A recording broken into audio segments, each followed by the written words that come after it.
विनंती करता येईल ते विनंती करत असतात। मगाशी माईंनी सांगितलं की ही जी बिल्डिंग आहे आपल्याला लवकरात लवकर बांधायची आहे।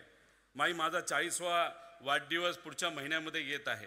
मी खूप मोठा नाही, पण एक तुम्हाला सांगतो, माझ्याकडनं एक सेवा म्हणून 40 लाख रुपये या आपल्या या बिल्डिंगसाठी तिथं मी देत आहे, फक्त सेवा म्हणून।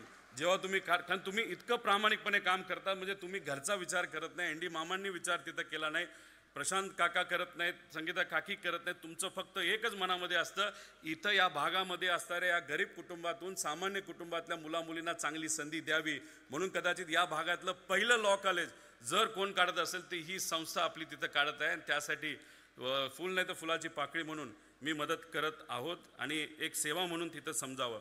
आता माझ्यानंतर फार मोठ्या मोठ्या लोकांची भाषणं आहेत, मी तर साधा कार्यकर्ता आहे, मी लहान माणूस आहे, आत्ताच नवीन आलेलो आहे राजकारणामध्ये, समाजकारणामध्ये, छोटी मोठी कंपनी तिथं चालवतो। माझ्यानंतर चंद्रकांत दादा बोलणार आहेत। चंद्रकांत दादा कोण आहेत?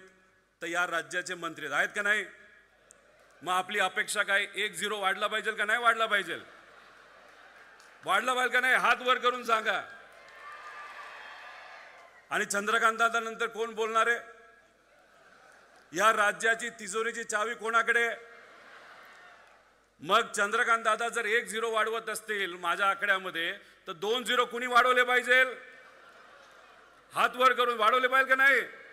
आता ते काय बोलतील मला सांगता येणार नाही, पण मला बोलण्याची संधी मिळाली, जे जे मनात होतं ते त्या ठिकाणी मी बोलून दाखवलं।